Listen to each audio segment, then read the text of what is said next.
All right, and we are live. Thank you guys for tuning in. It is Wednesday, and you already know the deal. Let's talk boxing live with your girl, Jasmine K. I got a list of things that I want to talk about. There's been some headliners that hit the scene this week. First, starting with Berlanga being the front runner for landing a shot at the King, Canelo. I am also live on Instagram. Um, so I'll be going back and forth today with reading comments. All right. I'm gonna show everybody some love today. Y'all show me some love back. Tank versus Frank once again. Okay. I asked what you guys want to talk about. What was the top headliner that has everybody buzzing right now?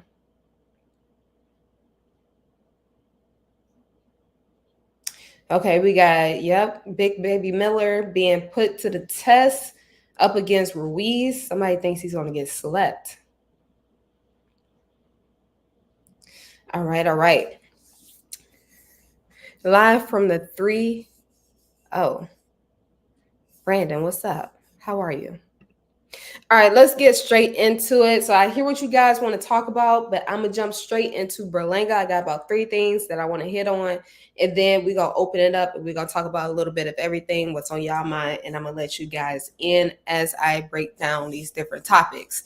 So Berlanga is the front runner in landing the next September fight with Canelo. September 14th, to be exact, in Las Vegas.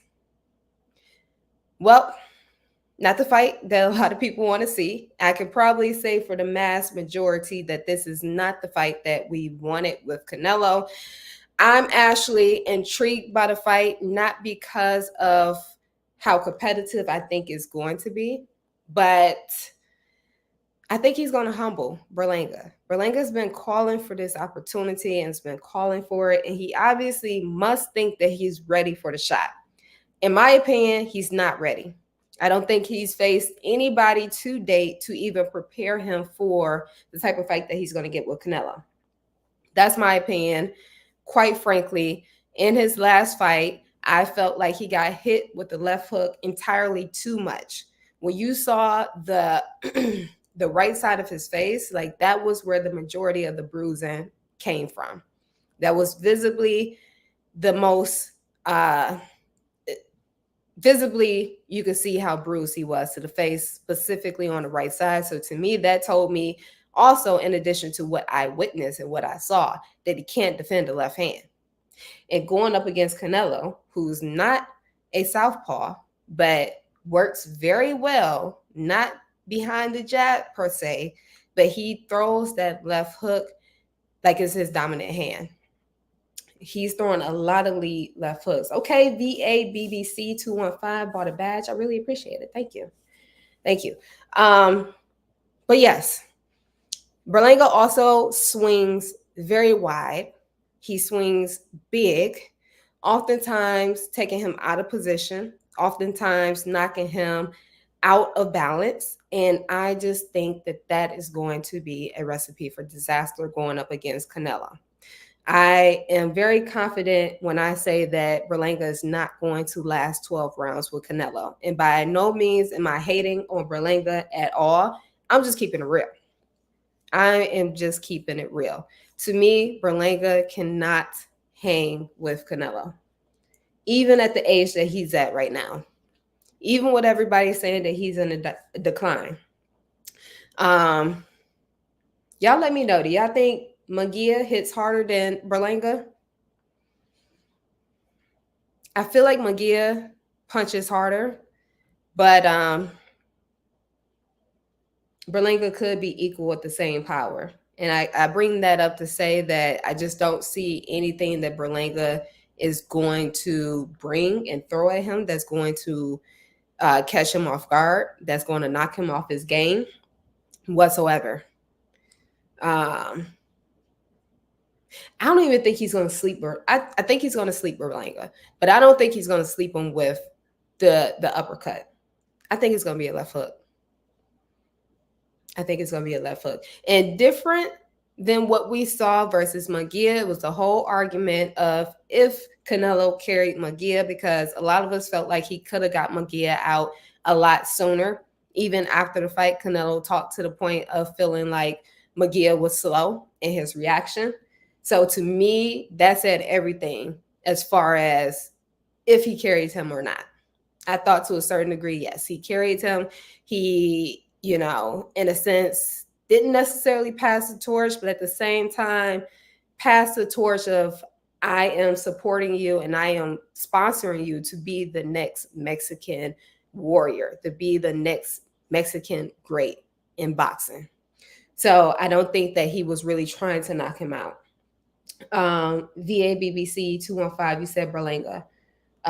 Okay, you say he's a taller boxer, and I think he may be stronger and with the longer reach. Honestly, I really don't think that. If the only way I would give Berlanga the benefit of the doubt of being able to control the distance against Canelo with his reach is if he used the jab. And Berlanga does not use his jab. Mr. LRG3, if Canelo can't knock him out, then we will never see Canelo versus Benavidez. Okay, interesting plot there. I don't think it's a if. I really think that he's going to knock him out. I really do. Munguia has better defense, I think, but Berlanga, I believe, is physically stronger, which could pose issues for Canelo. Okay.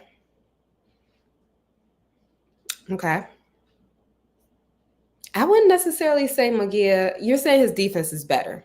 I wouldn't necessarily say that Munguia is a defensive fighter. But Berlanga is not defensively minded at all. At all. I think he's going to try. I mean, there's only so many ways this fight can go. I believe that. Let me turn this off. Hold on. I believe that similar to what we saw with Canelo versus Munguia is what we're going to get in the Berlanga fight, in the sense of that type of style and who's going to be the aggressor. I think that Canelo is going to allow for Berlanga to be the aggressor, similar to what he did with Munguia, understanding that Berlanga's the younger fighter. I think if you had to compare between composure between Berlanga and Munguia, I think Munguia has more composure than Berlanga. So I think it may also be a strategy for Canelo coming in to allow for the young guy to tire himself out. VA BBC 215 said, Berlanga is a power puncher. Do you think he will fight him in the inside? Yes, I think he will. I think that's the only way that I just don't see it being from distance. I don't see it being from range either. I think that's the fight that Canelo's going to invite in. And I think, honestly, that's the only fight that Berlanga really knows how to fight. And I think that is his style. So, yes, I think he will. I think coming right into it, I don't think he's going to be as reckless. I think he's going to be cautious. Hopefully he's not too cautious and he can't pull the trigger.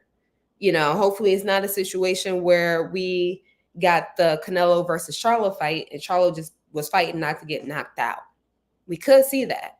Hopefully we don't, especially with everything that Berlanga said to this point and how hard he's been trying to go to get this fight. He better come with it. But yeah, I do feel like Canelo is going to I think Canelo is going to be more patient. We've seen in the Munguia fight and in the last few fights with Canelo, him using his experience.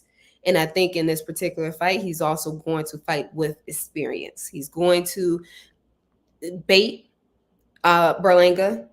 He's going to allow for himself to get hit by Berlanga, whether that's him trying to feel his power, trying to test it out, or just trying to allow for him to, again, tire himself out. But I think that he's going to, play possum a little bit with Berlanga. And like I said, Berlanga swings wide.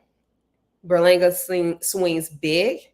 He takes, excuse me, I can't talk today. He takes a lot of risk. And I just because he swings so wide, it's so predictable what he's about to throw. And I just know Canelo's going to time it. I just know, like, Berlanga's going to walk straight into the left hand. What else you guys got on that?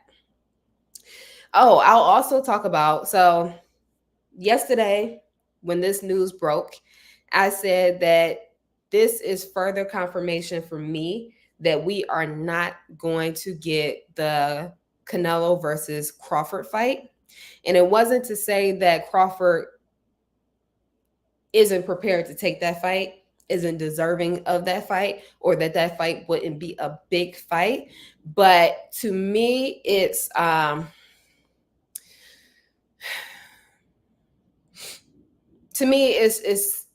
you talk, I think there's just too much respect with Canelo when it comes to Crawford.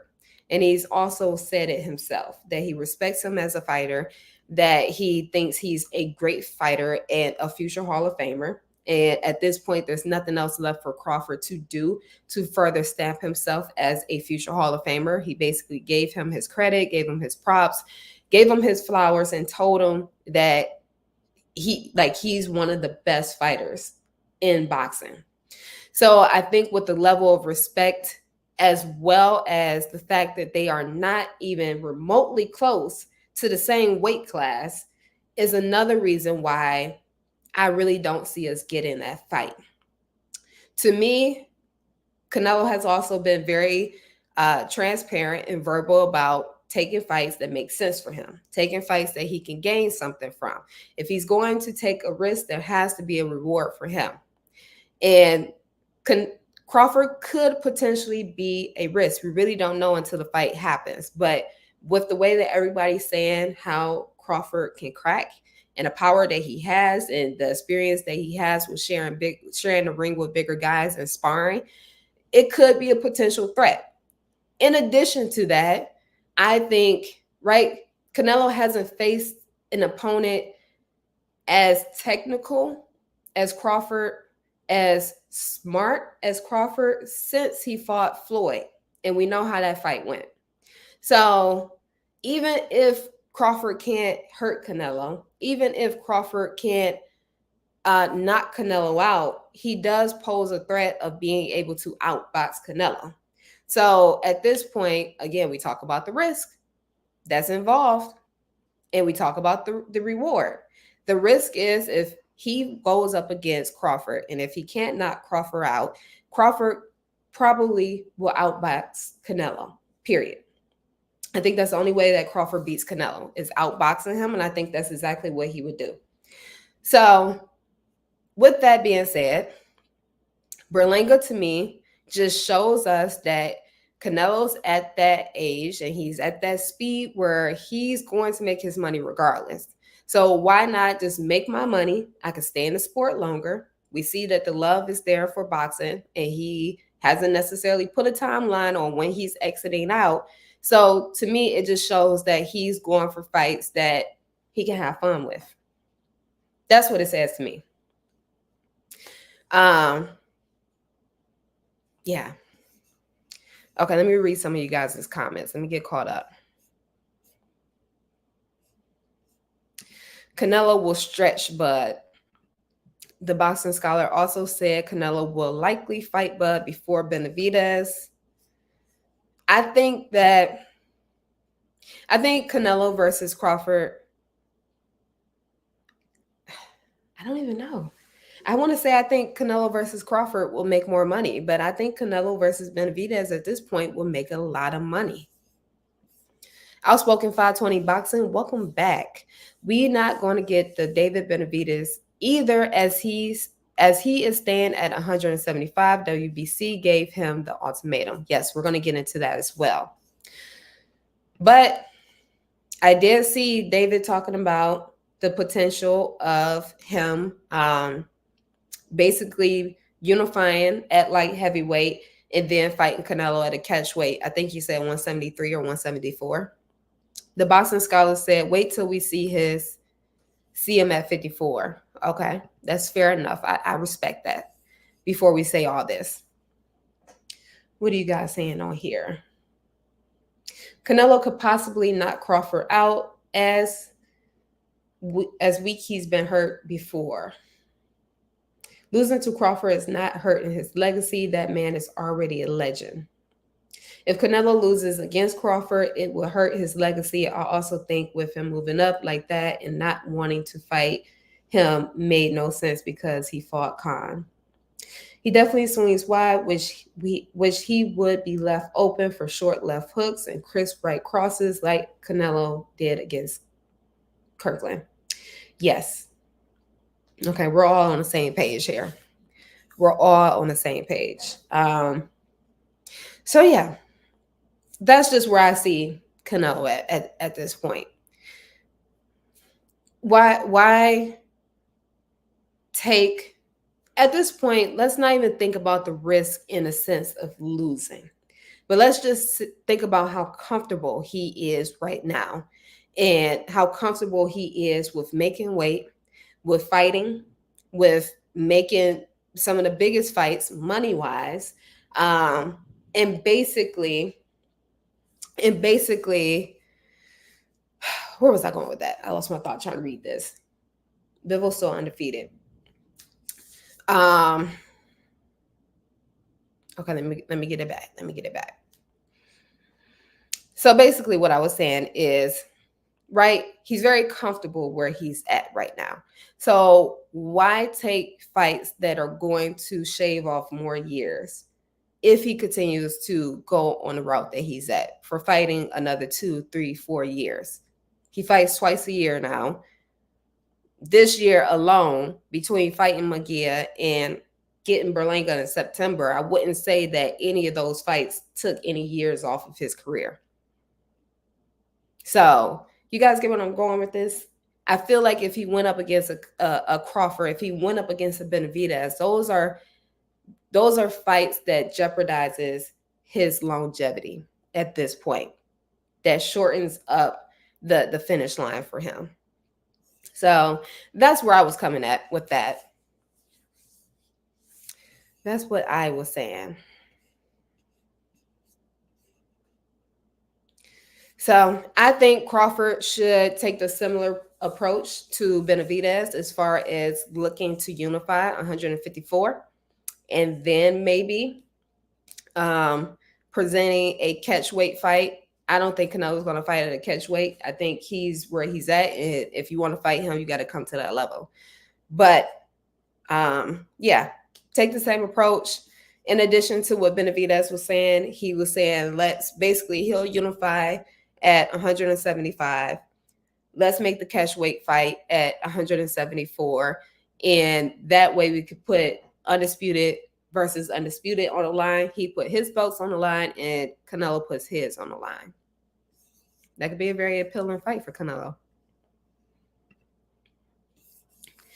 How is Bud getting stripped at 4 months, but Canelo giving a grand reveal for who he's fighting next? It's a strange world out here. That's all I can say. Canelo's going to KO Berlanga. Berlanga is too sloppy and undisciplined. Agreed. Canelo's not going to fight Bud. Okay.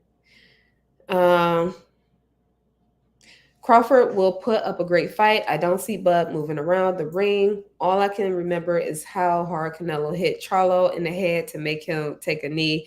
How hard Canelo hit Munguia. Let's see what else she said. Any fight can shorten a fight career if you get hit with the right punch. Yeah, agreed. All right, so let's move on. Naji, you actually just missed it. We were just talking about your guy Berlanga and our predictions for the fight versus Canelo. And you're not going to like anything that I had to say. I'm sorry. All right, let's move on. Unless anybody wants to come in and talk about Canelo versus Berlanga.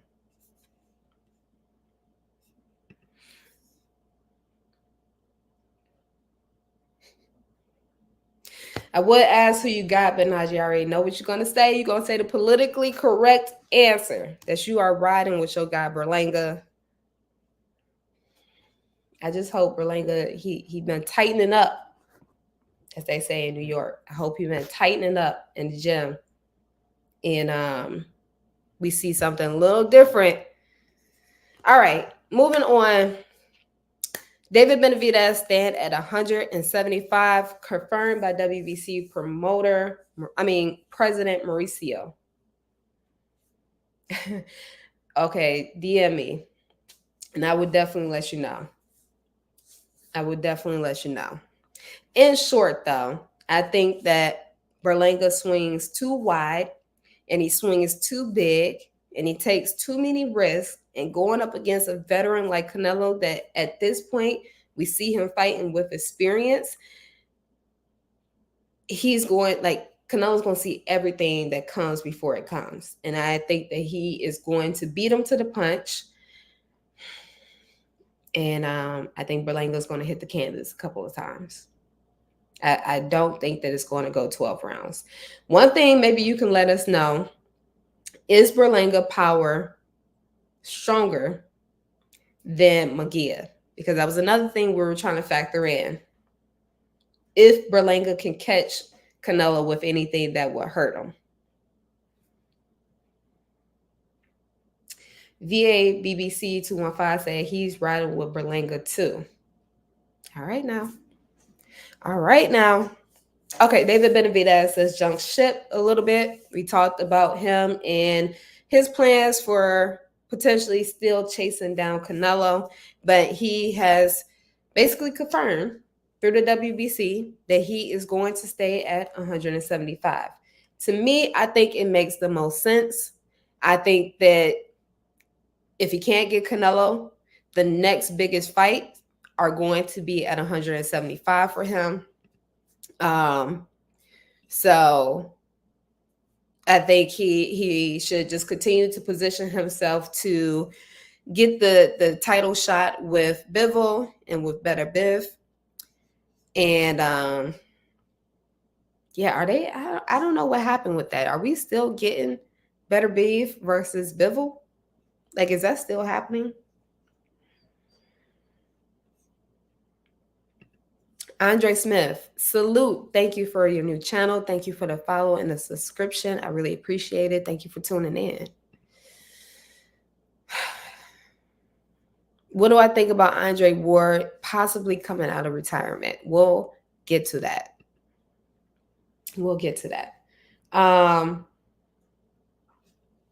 Morrell versus Benavidez, yes, it would be a big fight. It definitely would be. But I think that's a fight that we get later on down the years. I don't know. I feel like at this point, it's a race to who can get to the titles at 175 between Benavidez, too many B's, and Morrell. I think Benavidez is going to get there quicker than Morrell. But I definitely feel like Morrell, if he just continues to chip away, I think he'll become Benavidez mandatory in the next couple of years. Okay, so Outspoken 520 Boxing say, yes, we're still getting that fight October 12th. Okay. So yeah, I like the move. I like him staying at 175. I think that this is a new challenge for him. I think that he's already created a lane for himself as a pay-per-view drawer.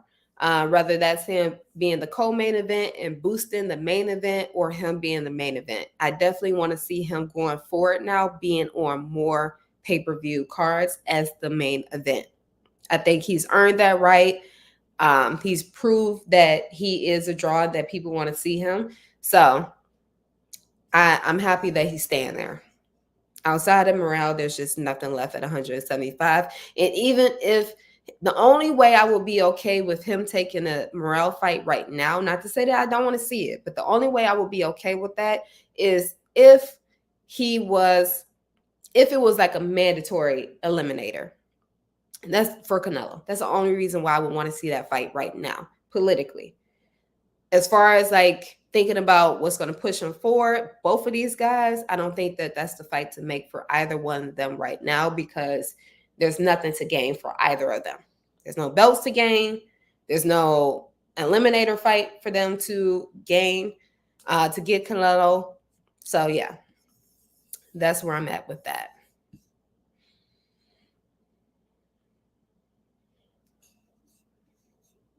All right, y'all. Moving on, Jaime Munguia reportedly signs a co-promotional deal with Top Rank in Zanfer Boxing. I did not see that coming. Top Rank has not announced that. So it's all speculation at this point. But if that is the case, I didn't see that coming. I definitely didn't see that coming. And the next thing to think about is, where does this put Golden Boy with their star power? They still have Ryan, but that's ticking time clock at this point. Who else do they have? They signed Jose Ramirez, and they signed who was supposed to step in for that Haney versus Garcia fight. I can't think of his name right now. And they have somebody else that I'm forgetting.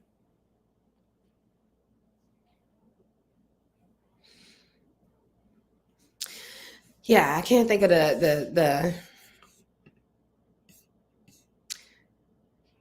Do they have Virgil Ortiz? I believe they do.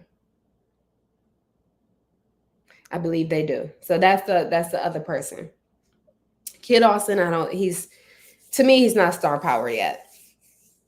And I'm not sure if Golden Boy can push him to be a star power. Zepeda. Yes, Zepeda is who I was thinking of. So yes, they have Zepeda, Virgil Ortiz, and they have Ryan Garcia. To me, not enough.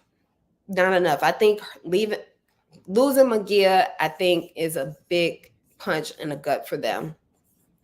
When you think about fights that can be made, and especially with Munguia coming off of the performance versus Canelo. He went all 12 rounds with Canelo. He gained the respect of a bigger following. He gained a lot from that fight. And for him to potentially now walk away and to be with Top Rank, they lost a big part of their investment, in my opinion.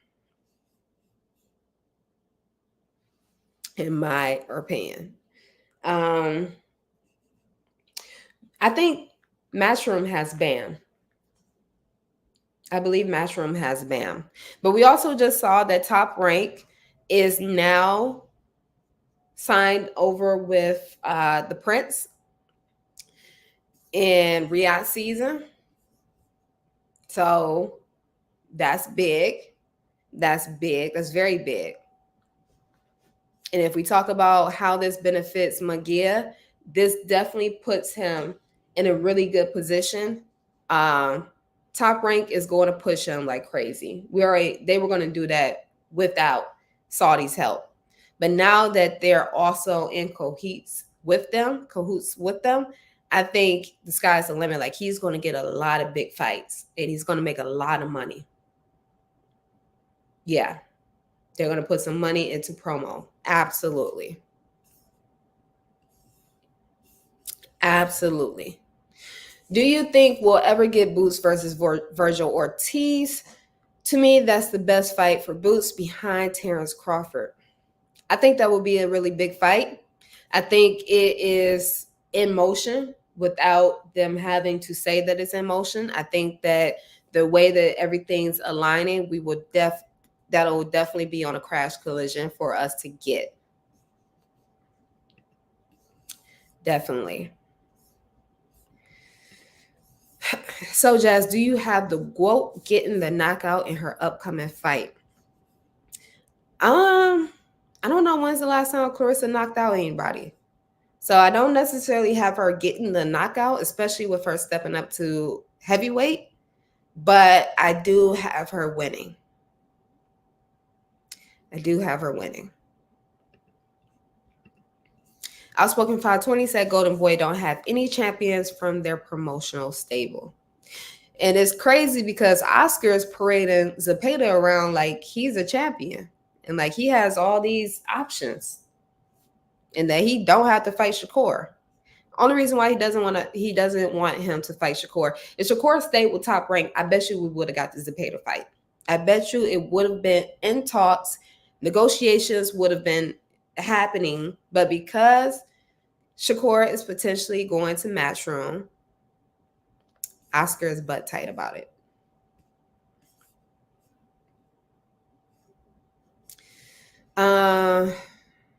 Why hasn't Boots versus Conor Ben happened? I think that would be an easy fight for Boots.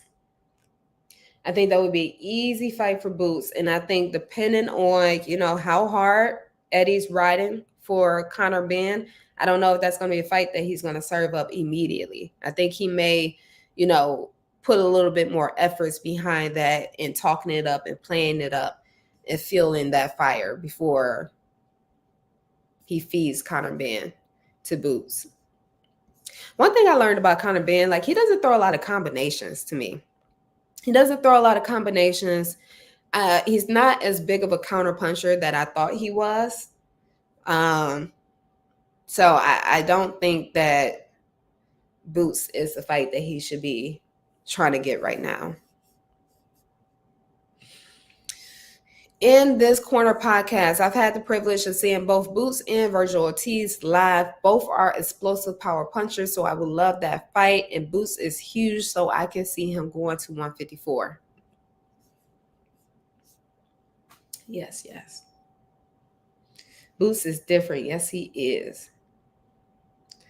Okay, some of y'all are saying that y'all don't think it will go to decision with Clarissa. And then I have some feeling like it will go to decision. Conor Ben is scared for sure. You know what? Has Conor Ben even mentioned Boots' name? I feel like he hasn't. Okay, let's see. Let's see what else you guys are talking about.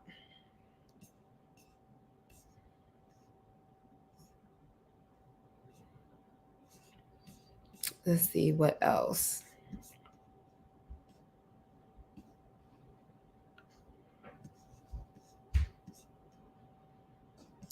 Okay, going back up to what do I think about Andre Ward possibly coming out of retirement. If you guys haven't seen that clip yet,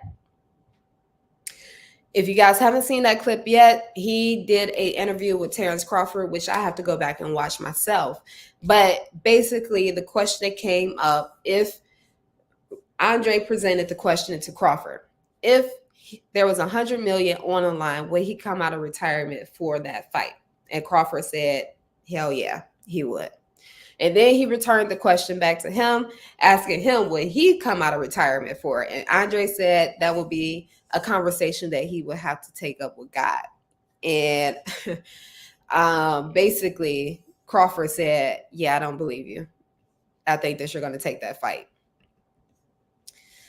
$100 million? I mean, I can't fight, but I might put on some gloves, Put on some gloves, see what I can do. I might even sell myself getting knocked out. What else you guys got? I'm opening the floor for you guys to chime in. Let me know what you want to talk about next.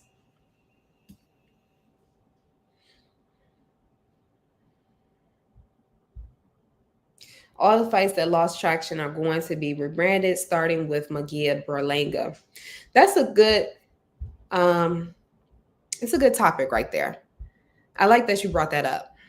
I do feel like a lot of fights have lost steam because guys are chasing Canelo and guys are chasing Crawford and guys are chasing Tank. Because of these three names, I feel like a lot of fights have got lost in translation and a lot of steam has rolled off of these fights that would be really good fights. So I don't know. Everybody just kind of got to take a step back and relax. Like, just let the fights come to you. All three of these guys determine who they want to fight based on how they feel. Nobody forces them to fight anybody that they don't want to fight. And Crawford has now put himself in the driver's seat since he became undisputed, defeating Spence. So I actually would like to see for a lot of these guys to just ease up and take the next biggest fight. Just keep chipping away until you become appealing enough to get the knock at the door. But all the chasing is driving me crazy, honestly. We know that you guys want the fight. We want the fight as well. But what about some other fights? Everybody's so focused on chasing Canelo, chasing Crawford, and chasing Tank. Make some of these other fights happen.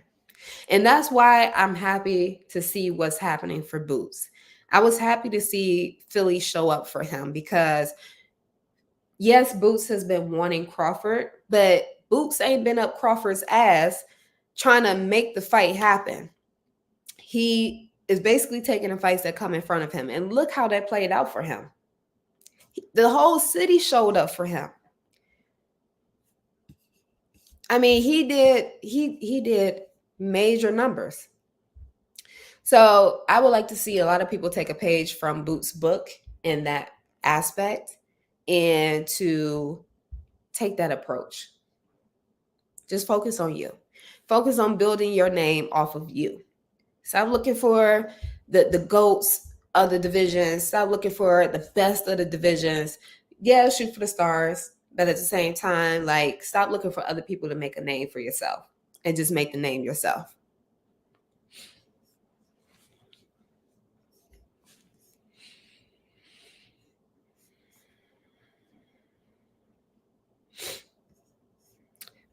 In this corner podcast, most definitely, I would love to. Just let me know. I want to see Barrios versus Spence. That's something that's not talked about at all. Not talked about at all. But it seems as though Spence is also moving up. Are we still getting a Spence versus Fedor fight? I haven't heard that in a while. Forget Virgil and Bud. Do you see Boots versus Stanionis happening this year? That would be a good fight. I don't know. Nobody's talking about that. I think that would have to be a fight that both of these guys want in order for us to see it. But I would definitely tune into that fight.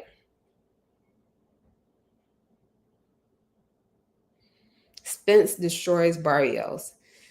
I don't know. We got to see Spence come back first. We got to see Spence come back first. We got to see, the durability, if it's still there. He took a lot of damage. We got to see if it's timing. I have a feeling that Spence's timing is going to be worse than what it was before. And yeah, I got a strong feeling that his timing is not the same. What else you guys got? What else? Anybody want to jump in and join me?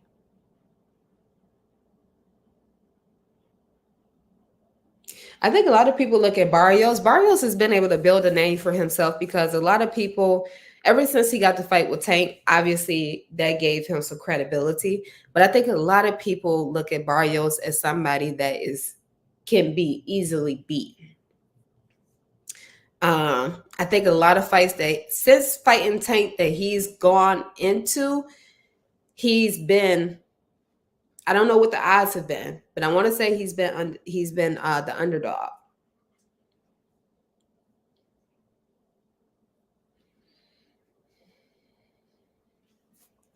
Some think him doing 147 had him drained the last couple of fights, so that's why he looked slower. That's a possibility, but honestly, Spence, to me, didn't look like he was weight drained.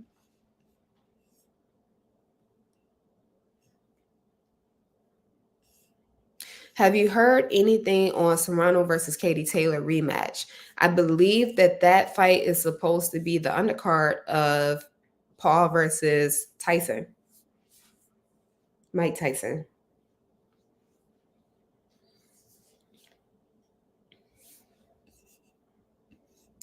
I believe that's oh, speaking of which, man, Ashton. Whew. I feel bad for him. I feel bad for him, not because of the knockout and the embarrassment that, arguably he may have suffered. Obviously, I don't think he would ever come out and say that he was embarrassed by that fight and the knockout. He was winning. I still haven't gone back and watched the fight, but from what I have seen, he was winning the entire fight. And I didn't not one time look at his opponent and see that this guy had, I think it was 14 or 15 fights, and all of them he's won by knockout except for one or two. That was dangerous within itself to step in a ring with a guy like that.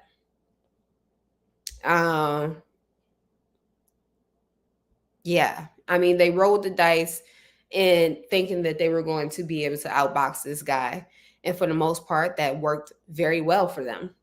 But he went up against a big puncher. This guy had grown man strength. I think he's 30. I just hope that, he comes back and he didn't necessarily suffer too bad from that.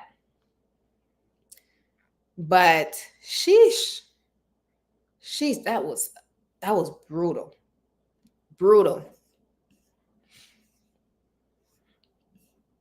And I think it's also a testament to the fact that some of these guys, they just need to slow their roll a little bit. Slow your roll, allow for your matchmaker to put you in the best fights that are going to push you just enough to continue to develop you, but to test you at the same time. I think like everybody is like, at this point, everybody wants it now. Everybody wants the biggest fight now. They want to prove that they're the biggest star. They want to, capitalize on the digital era that we're in and being that star. And I just want to see these guys kind of dial it down a little bit. Take a step back a little bit. Allow for yourself to develop. Be patient. I don't know what the scenario was with this particular fight and this situation with Ashton. They could have obviously his dad is in his corner. His dad is his trainer. So I'm sure Ivan had a lot of say in, if this opponent was the right opponent for him. Obviously, they wouldn't have taken the fight if they didn't think that there was something there for them. But yeah, sheesh. That's all I can say.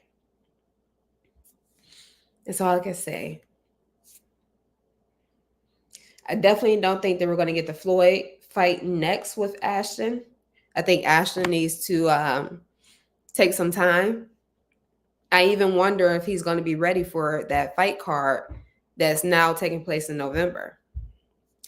I think he may need some more time and not jump on that card. I don't know, though. Definitely, if he's on that card, it doesn't need to be against a Floyd. It needs to be against somebody that, he can get back in his rhythm. Again, test himself, see where he's at, try to bounce back, try to recover from this knockout. But yeah, that was one of the fights that I was sad to see. I was sad to see that happen to him. Outspoken 520 Boxing. Speaking of women, I would like Alicia Baumgartner and Amanda Serrano. I think that would be fireworks. But I don't know because I believe Amanda's stepping up to fight Katie. So I don't know how that's going to work. But that was definitely something that I felt like it could have been a situation where it was like passing a torch, if you will. Would it be a big fight for Alicia?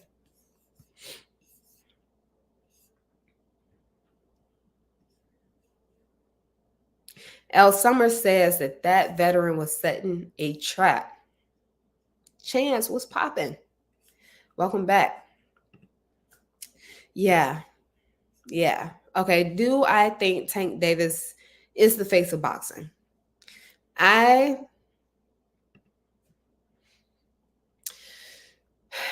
How about this?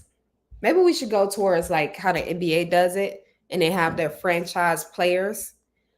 I think that Tank is the franchise fighter of the lightweight division. How about that?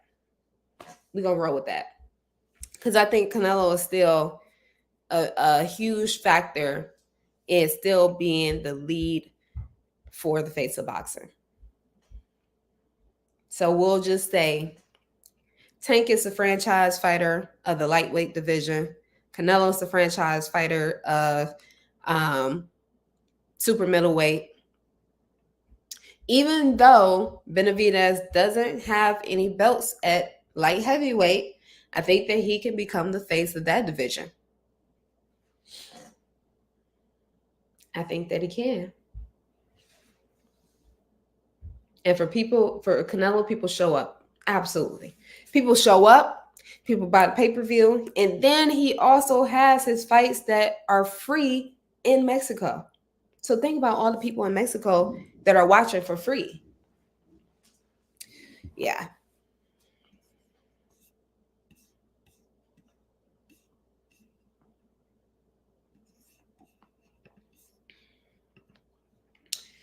All right. I'm trying to let some of you guys in.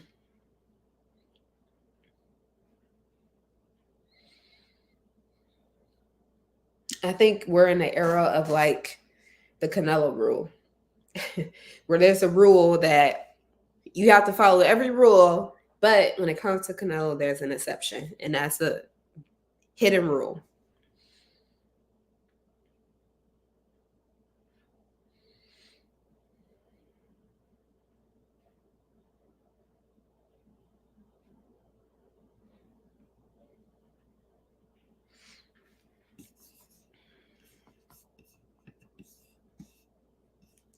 Joseph, what's up?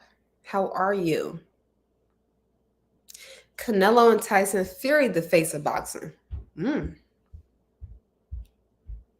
I don't know about Tyson Fury. Definitely still holds. He has a household name. Who I have here? Who do I have here? Ray Simpson. What's going on? Your phone froze.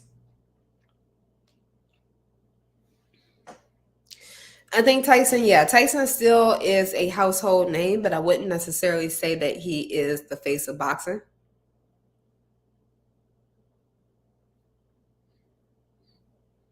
Thank you. Bossolini? Bossolani? I appreciate that. All right, Victor, let's see. I'm letting you in, Victor.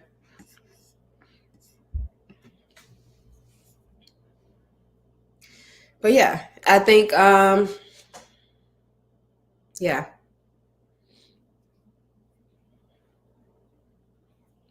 What else you guys got in the meantime while we wait for Victor to come in? Crawford needs a knockout this weekend. Not this weekend, August 3rd. I don't think he needs a knockout, but I definitely think that if he wants to send a message, he'll get a knockout. What do I think about Keyshawn Davis and Floyd Scuffle? Kid Austin. I think I think Keyshawn he's a little bit ahead of schedule than Kid Austin. Although Kid Austin, I think, has like 17, 18 fights. And Keyshawn, I believe, has like, I don't know, maybe 12 or 13. I think that as far as development wise, I think Keyshawn's ahead. When I think about style of fight, I think also Keyshawn has adapted to a professional style quicker than Kid Austin. And I was also saying that about Andy. I think that Keyshawn has developed a pro style quicker than what Andy has been able to do. Andy, I believe, is older, but he turned pro after Keyshawn. Keyshawn, when they fought in the Olympics, was already pro, and Andy had not turned pro yet. But yeah, I think that he's a little bit more advanced. I think that he's a little bit more ahead of schedule. So it's not a fight that I would want to see right now. I think if we got that fight right now, Keyshawn will win. Yeah.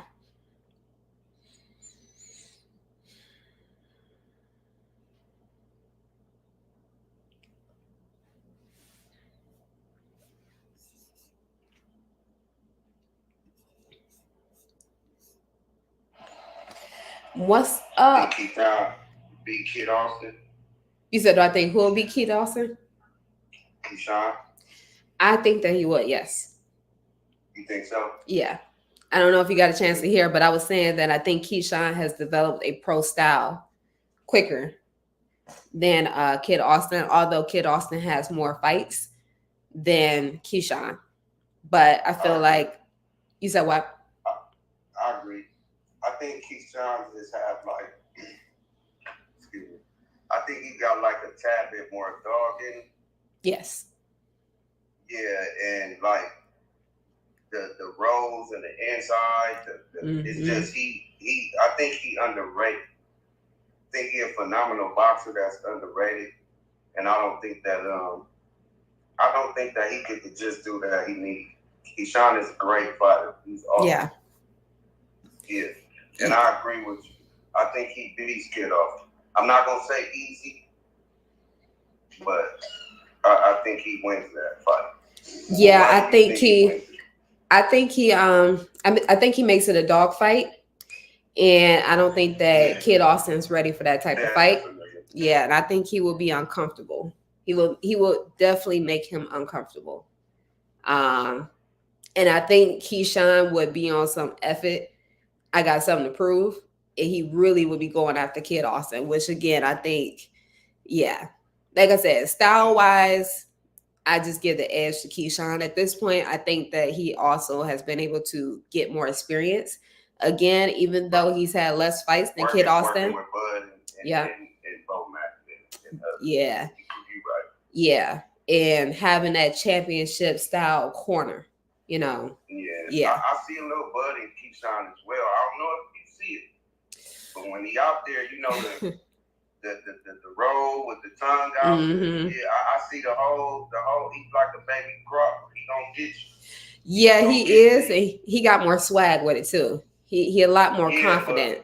You know what made me a believer? The Pedraza fight. I mean, just how he did it. Like the way. Yeah, that was a good performance. And the fashion he did it, it was just like, wow.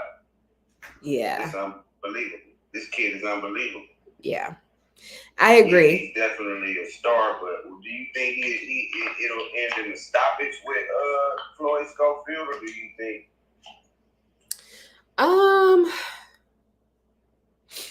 I think it's possible, but maybe I'm underestimating Keyshawn's power. But based on the last couple of fights that he's fought, I don't necessarily see the power in Keyshawn. And I don't know, he's been up against some guys that got durability, so that could be a factor, you know? Well, that too, but I agree in a sense of way, because the punches that the clean punches that he was delivering in the last fight, that he should have been snoring. So I get what you're saying. Yeah. I get exactly what you're saying. Yeah. So you think it'll be by decision? I think it would be. Outbox him. I don't even think he has to outbox him. I think he's just going to be more aggressive And that within itself, I think against Kid Austin is going to win him the fight. I don't think that, like Keyshawn, he's not trying to outbox anybody, in my opinion. To me, he want to get in there and fight. Yeah, I was gonna say, like, he got that Mexican type fighter in him. So I don't think he's gonna try to outbox him, but I think he's still smart enough to not get outboxed by Kid Austin. And he's calling these fighters out. Like, yeah. He like, he don't care. Like, it's just like, okay, I'm sending the contract. If it makes sense, I'm with it. Yep. Yeah, I think Keyshawn got that real dog in him. And I think in due time, all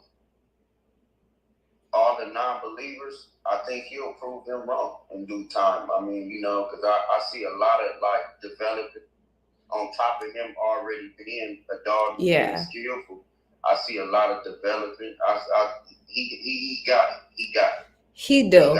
And even to that point, like, Keyshawn is very adamant about, like, after every fight, he talks about what he could have did better and how he's going to go back to the gym and he's going to continue to develop. So while that's a difference that I see between him and some of these other young fighters, is while he's, like, calling these big top guys out, like, he's still talking about how he could continuously develop and how his focus is on developing. So see, I heard you talking about that, but I was attacking you about the.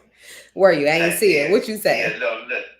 I heard you. I heard that was the topic, right? But I was trying to attack you about Tank and Shakur. Yeah, I was trying to get your thoughts on the Tank and Shakur. I'm a heavy fan of both, and I'm gonna be honest. Like, they both just. You can call him boring, you can call him a knockout artist, but they both, to me, they just they unbelievable in the ring. It's like the IQ is like, I don't know. It's like they know how to just outwork the opponent. Like, like, I don't think that they'll slip off the deep end. Maybe like, I feel, because I think T.O. is up there too. But I feel like, but I just feel like they'll keep control of their fights. You see how T.O. let it slip. Dang.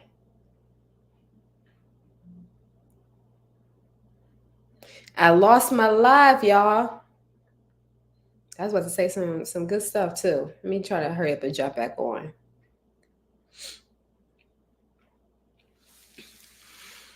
I don't know what happened, but where he was going with that, I was going to say that, and I'll probably say it again once people jump back on Instagram, but I think that Shakur has Shakur has the ability to outbox Tank. But the only thing that is going to hurt his chances of even being able to outbox Tank and potentially win, is the fact that I don't think Tank is going to respect Shakur at all.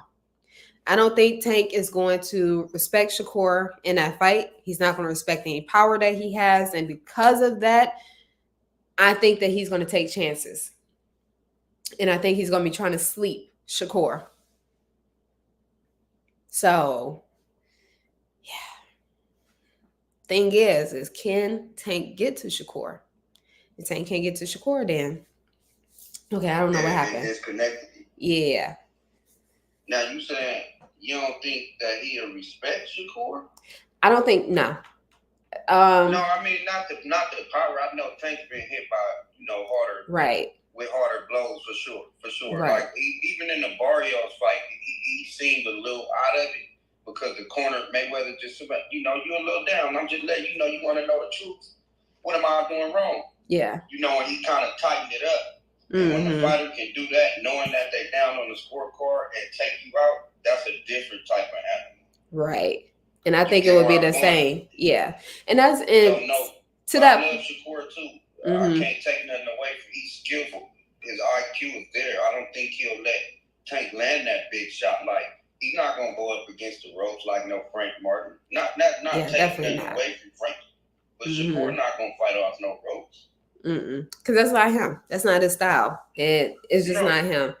And he's smart enough not to allow for that type of opponent to get him against the ropes.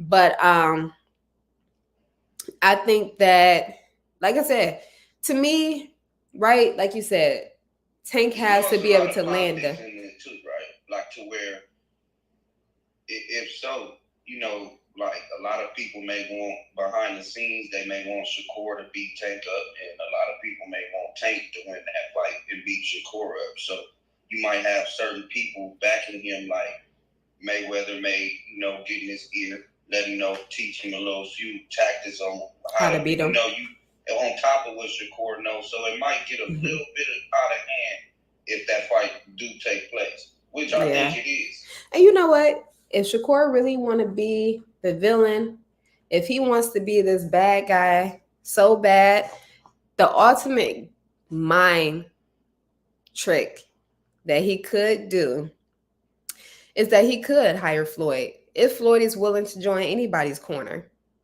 I think that would really get under Tank's skin. I That's think what I'm trying to tell you. Yeah, that would troll another year. No, I'm serious. It's ways to really critique this fight. It's numerous of ways to critique this fight, and then not only that, Shakur being a skillful fighter that he is already. I'm not taking nothing away from Tank, but it took him 8 rounds to knock out Frank. Yeah. Shakur not doing that. I've never seen Shakur hit the canvas. Have you? I haven't. But the thing is although it took Tank 8 rounds to get Frank out, when he caught him, it was it. All he had to do was just catch him. And I think he could have caught him sooner. But if you listen to the corner, the conversations they were having, he was saying he got a little pop. I'm going ahead and let him. Yeah, he's like, I'm going ahead and let him tire himself out, and boom, he kept. And then also the instructions were to throw the feints. You get him against the rope, throw the feints. Yeah, so he was setting him up the whole time. Did you see him smile after the feint? Oh yeah, especially when he, turned out so exposed so slowly. He was like, yeah, okay, I got you. Then in the press, I'm gonna be honest with you, he said, I backed it up 3 times. I'm like, I know I didn't hear that. He said, oh, my face only red because I used my high guard. He wasn't. He did. I don't know if you heard him, but seriously, really made Frank look like, well, you wasn't really. That was me hitting myself. He said. Oh, I ain't heard that. Pretty much, my glove was. I don't know about that. If you got the high guard, obviously your glove is if the punch is going to hit the glove and it's going to hit you back. We know it's a little cat in there because you both heard the corner when you say got a little pop. Yeah, and I think he also was trying to give Frank that confidence that he needed for him to open up. And to me, he really didn't even need him to open up. He just got him against the ropes. Frank made the mistake of being too comfortable against the ropes. Yeah, but it's like, how do he even? It's like Tank finds these openings, and it's like he stalks his opponent, and it's like you see if the fight not going Tank way, he'll make it go his way. If you pay attention, he'll walk you down.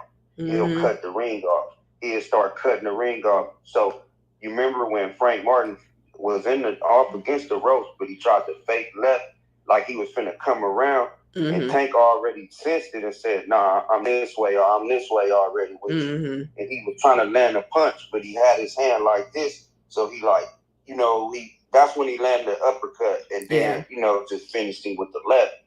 Frank had action to go this way. Frank tried to cut it back that way. Tank cut that off with a left uppercut. Yeah, he, I can't remember which way. I'm trying to think based on what you're saying, and then also thinking both of them are southpaw. He was using. He had the high guard. He was up against the rope back this way towards the crowd, but he tried to fake Tank like he was coming back around, But Tank already sensed it and moved that way and threw a right, like a bullshit right, like to let me know, like I'm right here. Don't come this way. Don't come this way. I'm right here. Yeah. And he feinted him back left, but when he feinted him back left, the uppercut was already coming. Yeah, and see, I'm thinking about him moving to him trying to exit out to the right, because a lot of the times Tank did throw a lot of feints with the left. He didn't let it fly, but he just, like you said, threw it to let him know it's here. It's here. Mm-hmm. And then, you know, to me, I feel like, you know, those fights certain fights can go the distance with Tank, with the Pitbull Cruz fight. Like, I was there, you know, like, because I'm from down here, so I was there. Yeah. I actually went to that fight, like, so I seen it up close, live, personal. Mm-hmm. So I seen the pressure that Pitbull was putting on Tank, like up close, live, in person. Yeah. Not TV. Yeah, so it's like if you got to fight Tank a certain way to take him 12, and I've seen that. But you have to have the necessary defense. If you don't have that, it's gonna be a long night. But you know what? I think I love Shakur. I love Shakur, man. He's sweet science. I love everything about him, man. The background, from the amateur background to everything, but it's just, Tank the animal. He is, and I love both guys as well. And no disrespect, he and that motherfucker, like, he got autism, like something, like it don't hurt him, like them hits. He moving forward, like it don't even bother him. I will say this, and I'm gonna say how both guys should approach the fight. If I'm Tank, I'm approaching this fight knowing that I have to be smarter than Shakur, and thinking that thinking that I am smarter than Shakur, not just with my hands, but with my mind, being able to set him up. And then also what I would like to see him do is take a page from Canelo's book, if you will, in the sense of, like, Canelo is going to, he throwing. There you go. He going to attack your arms. He going to attack your body. Even if you blocking, I'm landing bombs on your arms. I'm going to tire those arms out. I'm going to beat them up. And then everything else will kind of try to open up. So if I'm Tank, half the opponents, that they don't have a chance with him because of that. He swells the arm to where when you're throwing, like, you're going to feel it regardless. Even if I'm not landing clean to the body. Like a hammer hitting. If I'm not landing clean to the body, that's fine. I don't care. If I can't get a clean shot to the head, that's fine. I don't care. I'm going to beat your arms up. You know, and I'm going to go at it that way. I'm going to let you feel my power. Some of the best. Correct. Yep. And I'm gonna throw your mind off. I'm going to make you, like, your whole trajectory of how you was thinking before. Like, I'm going to put some fear into you now. I'm going to make you think first about my power, and then secondly, think about what I got to do to avoid it. And I think that's the way. When I watched the Munguia fight, I did not see him dropping, but it happened so fast. It's just Canelo. I rewinded 3 times. I said, damn. I say 3 or 4 times. I say, oh, Canelo just so smart. It was like right there in the pocket. He seen it. He like, oh, let me grab that guard down. So it's like everything was textbook. It was textbook. So I get what you're saying. If he can take some, just a little bit, it might can help. But also, right? So that's my one strategy, that if I'm Tank, I'm bringing that to the table. Now, if I'm Shakur, and Shakur already does this, Shakur got a habit of, like, using a probing jab. He don't necessarily, sometimes he's not trying to hit you with it. He just trying to, like, put it out there and measure. He's trying to see, you know, what you gonna counter with.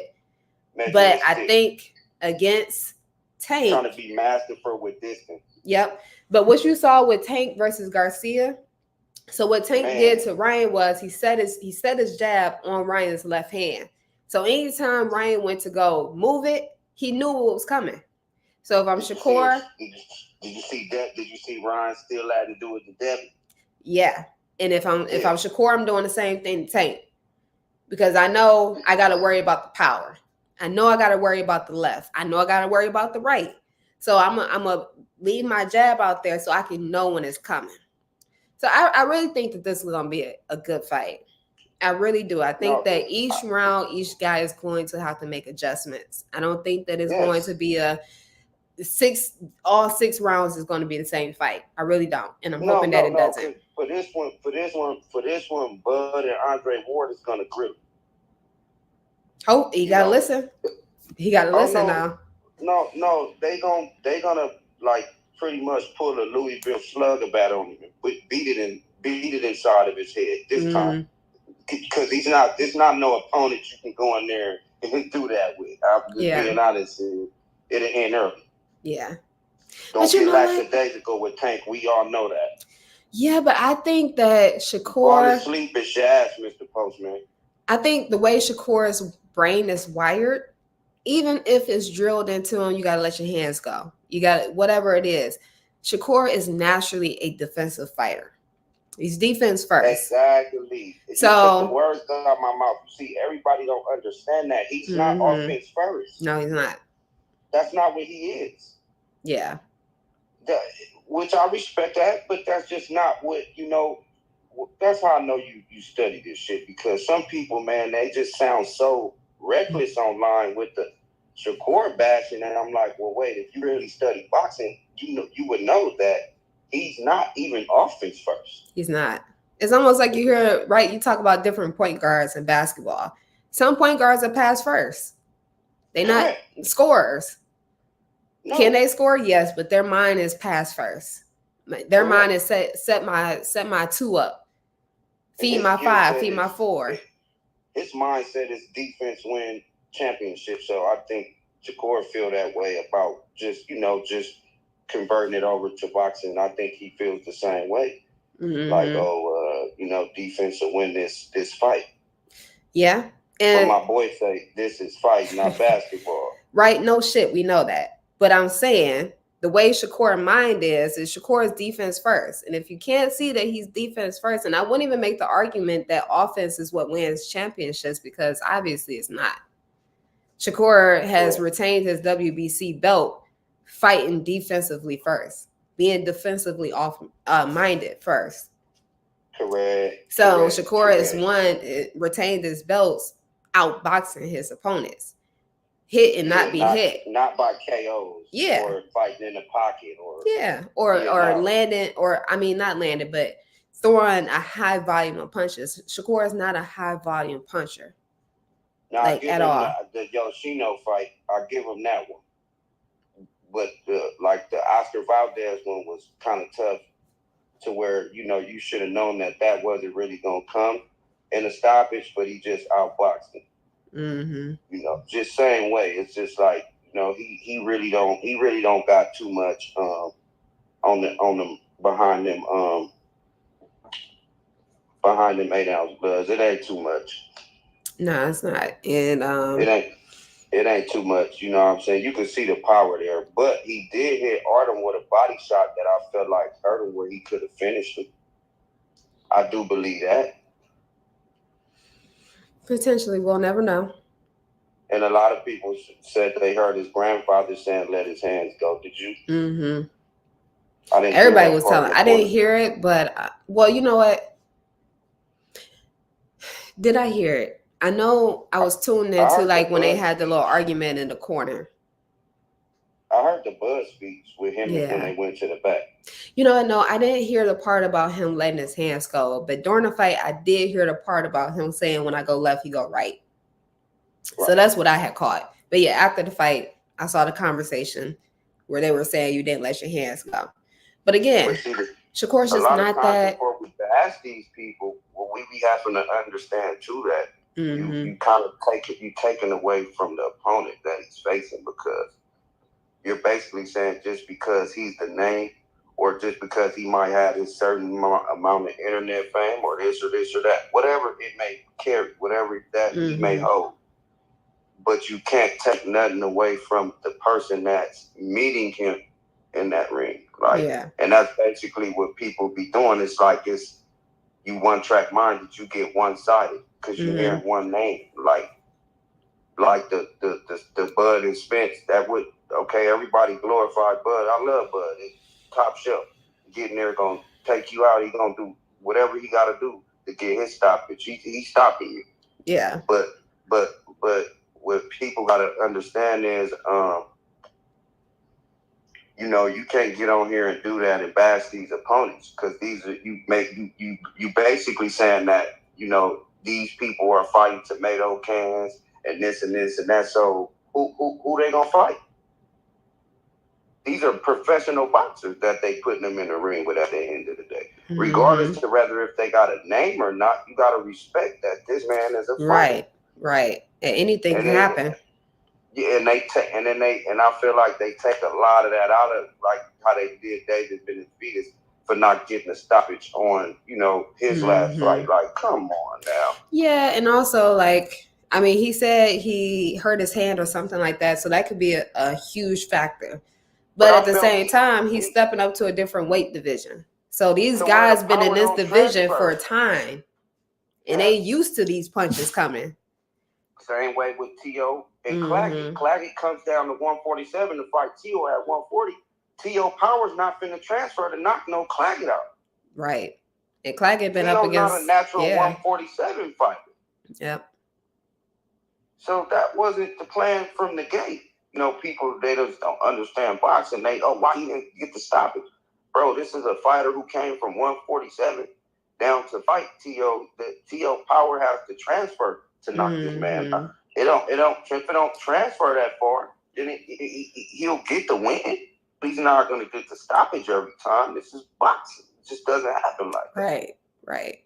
You know? Yep. So I think we need to stop discrediting these fighters more so, like, you know, the ones that's hopping in there facing these big names. Don't take nothing away from them as well. Yep. I definitely agree. Going back to the whole thing with Ashton, case proven. Ashton went up against a guy, didn't have a big name. Nobody knew who he was. Nobody was looking to see who he was. And what happened? Knocked his ass out. You see what I'm saying? It's not, anything can happen. Like, did we think Broner was gonna hit the ground from Blair to Flair? Right. Come on now. Blair to Flair. Yeah. It's just different. Like, anything can happen in the ring. So it's just like, you know, you gotta be on your P's and Q's. But I just feel like, you know, a lot of people discredit these fighters that, you know, deserve they flowers as well. And I just don't feel that's cool, you know. But on the Tank and Shakur fight, though, I'm really pushing for that to happen. I want to see them fight. I think we're gonna get it. Yeah, so all the talking can be over with. You know, don't you want to see him fight? Oh, I definitely do. And I don't think we need to wait for it either. Nah. You heard Coach Kenny, right? No, what did he say?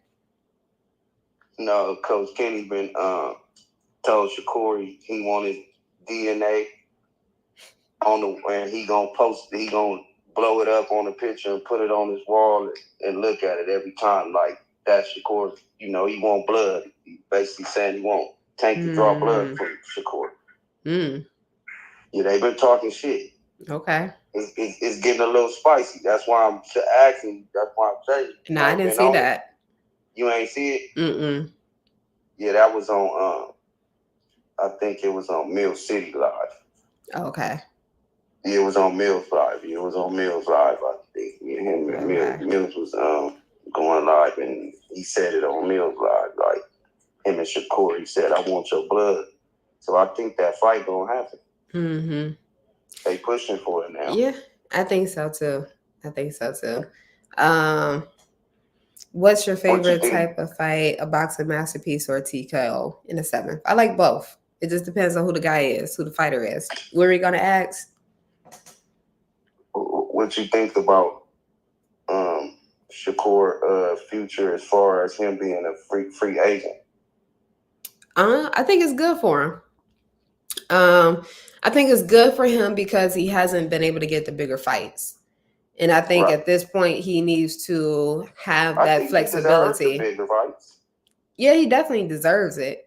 But he also, I think he needs that flexibility to wherever he has to go to make the biggest fights happen. That's what he has to do.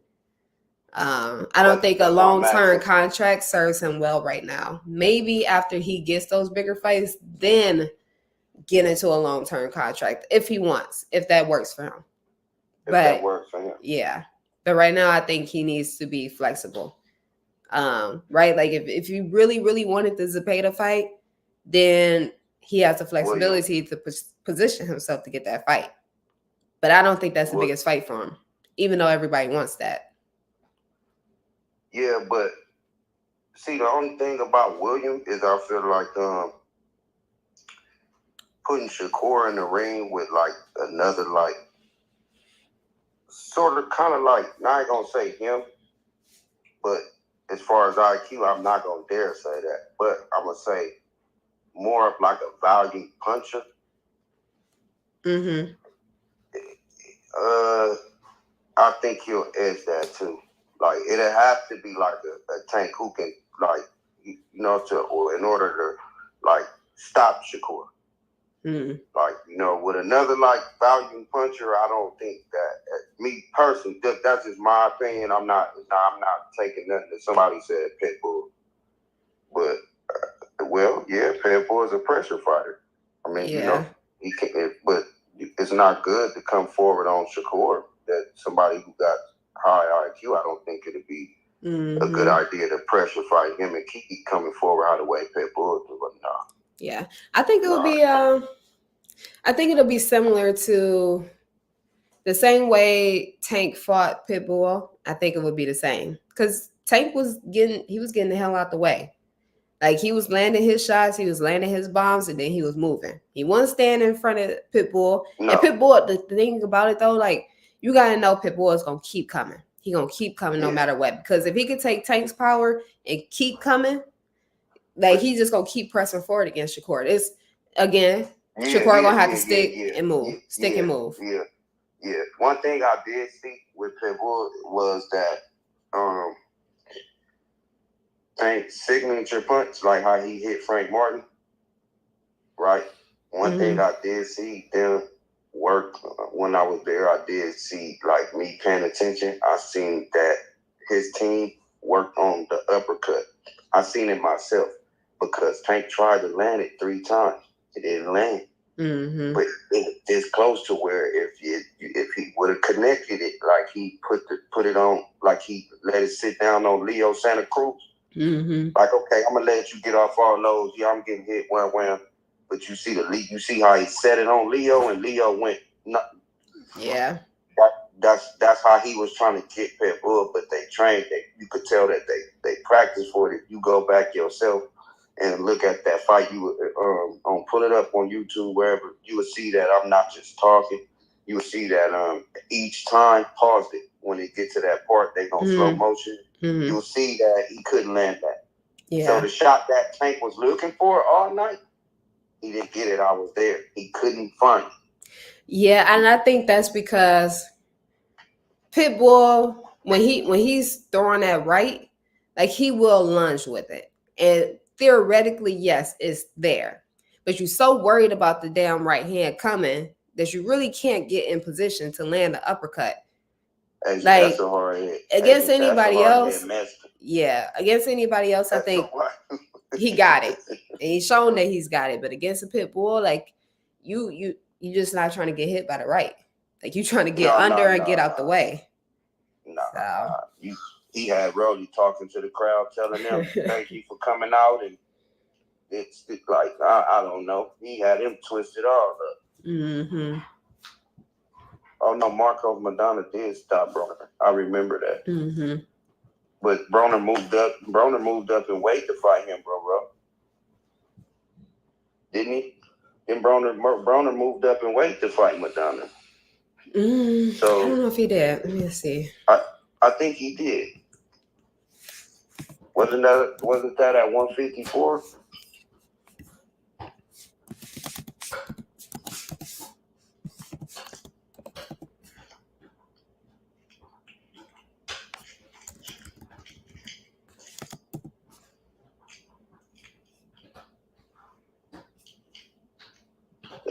Shawan looking good. And it is.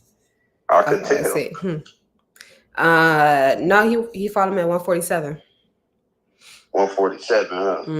And it was for But he was fighting his at title. 140. It was WBA. But he was fighting at 140, right? He had fought at 140. He fought Paulie Malignaggi before that. Yeah, Paulie Malignaggi. I know. I think before that he fought 135. So he fought 135, fought Paulie at 147, and Madonna at 147, and then went to 140 after that.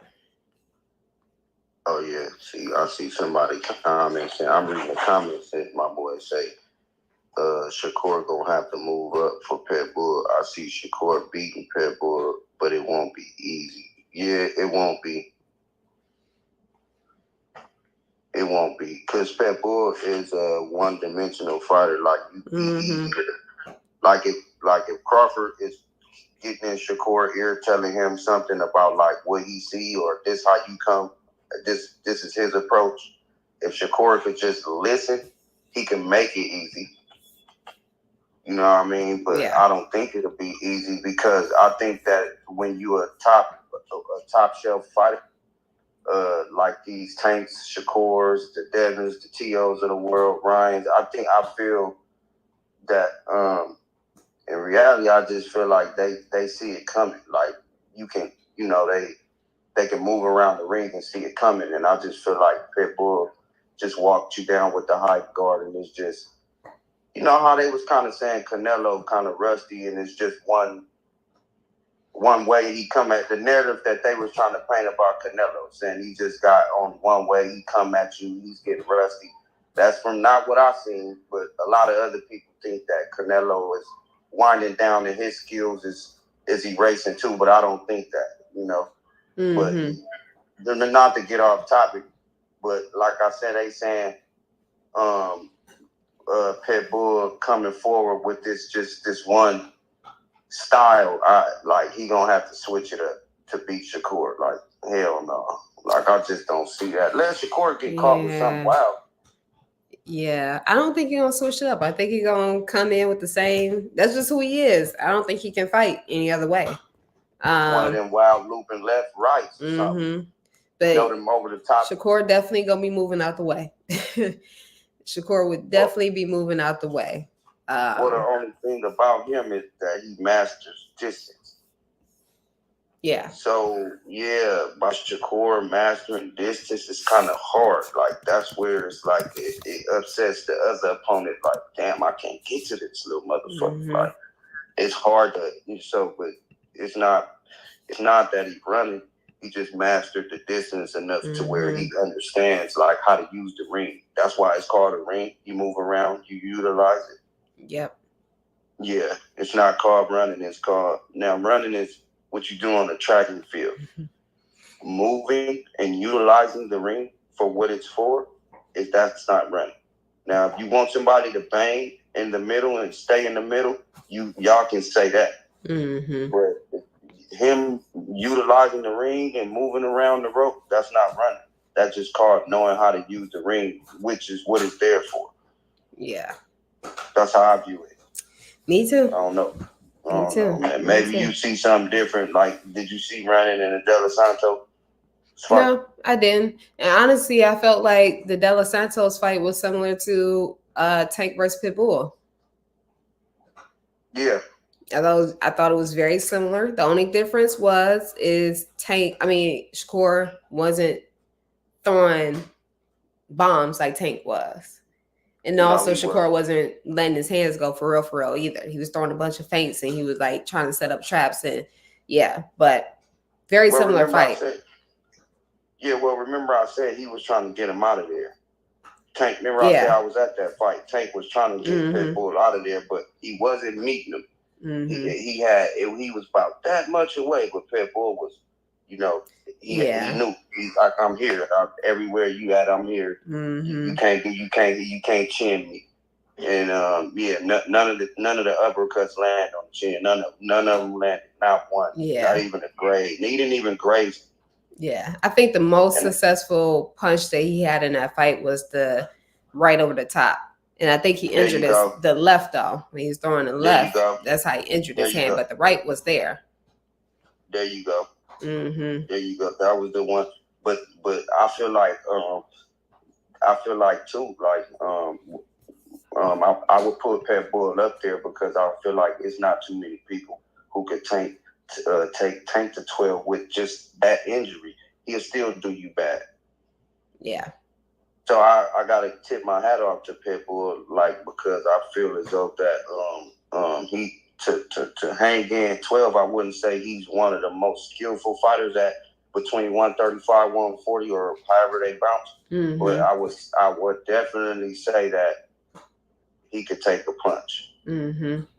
He got for a chin. For sure. It's that big head that, it's he ain't feeling nothing. Yeah. You know what I mean? I've yet to see that Migo lumped up. Yeah. Agreed. I'd like to see him versus Matias. I really want to see that fight. But we'll see. Mm-hmm. But what about Matias' last bout? I couldn't believe he lost. And not because I didn't think that he was beatable, but I guess I underestimated Pearl. Pearl fought he's a hell of a great fight. And you know what Pearl did to win? Pearl beat him to the punch. Pearl let his hands go. So you think about, okay, well, Shakur can outbox Isak Cruz.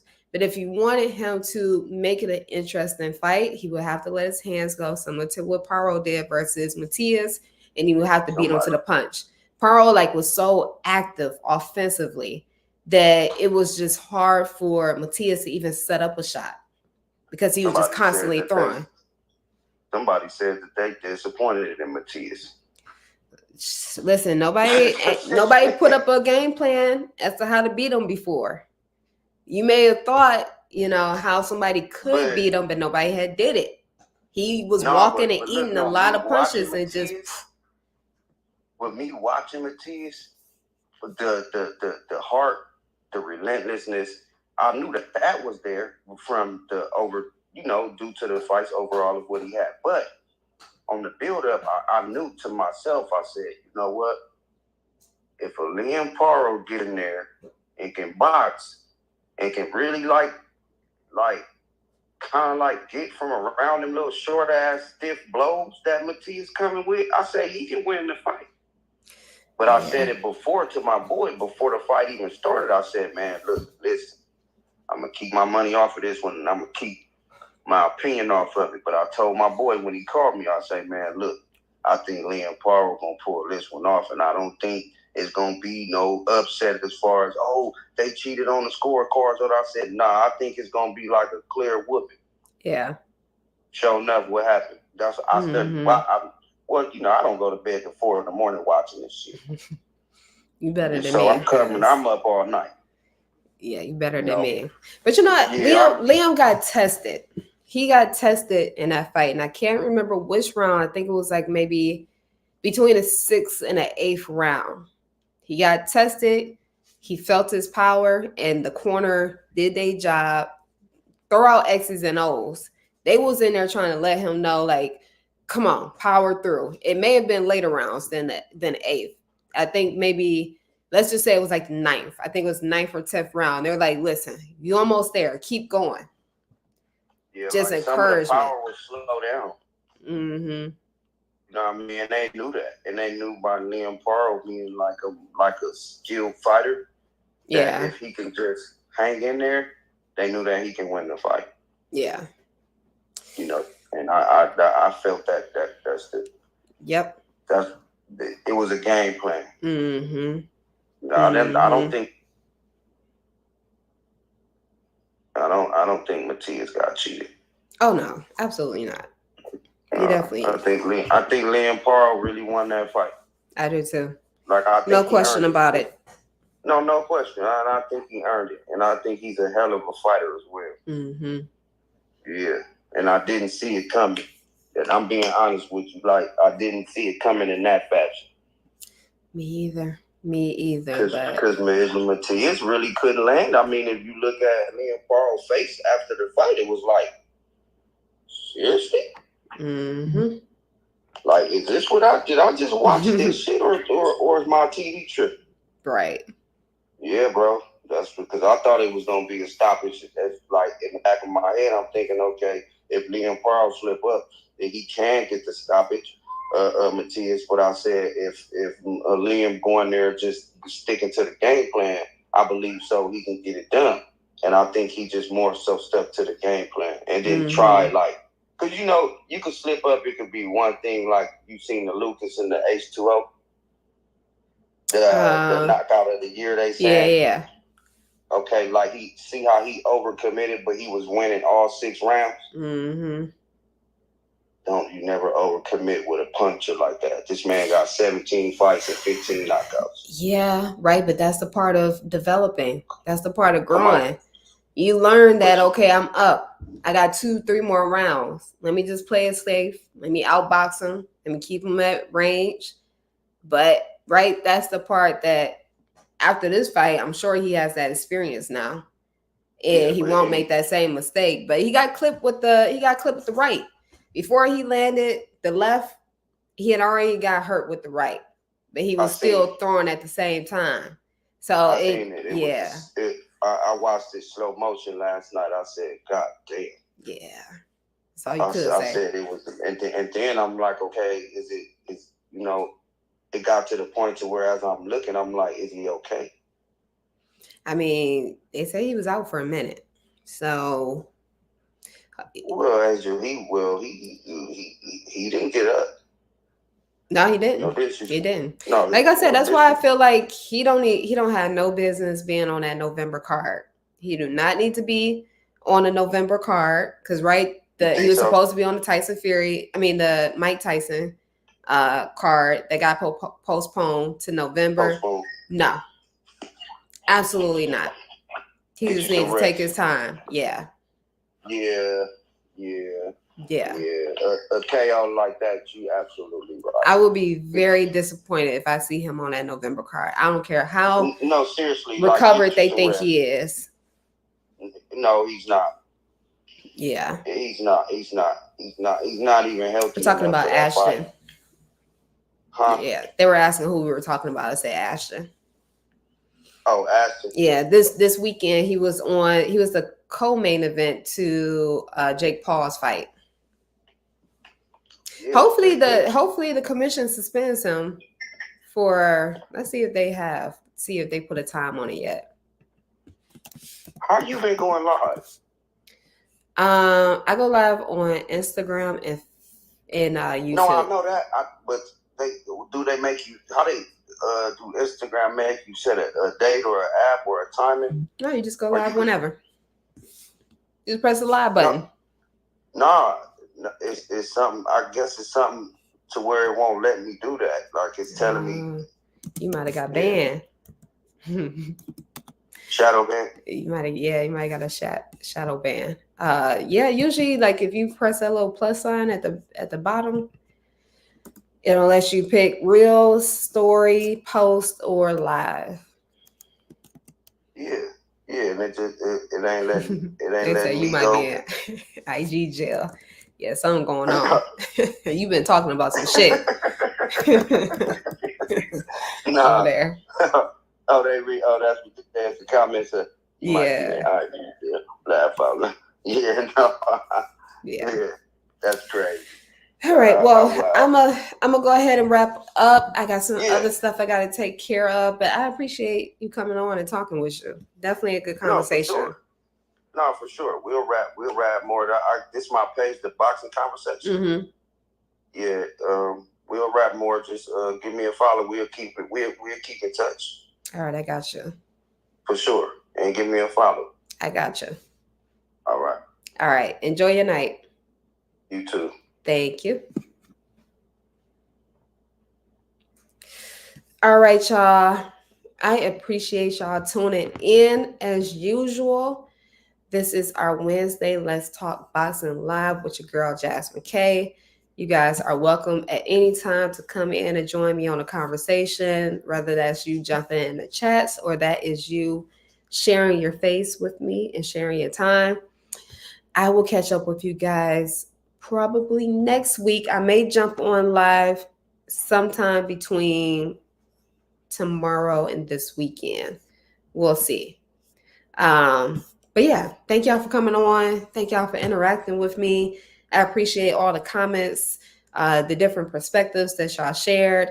If you haven't already, subscribe to my YouTube channel at Jasmine K Boxing. If you are subscribed, make sure you hit the notification bell so that you do not miss anything that I post and when I go live. And also, give me a like, please. All right, y'all. Until next time.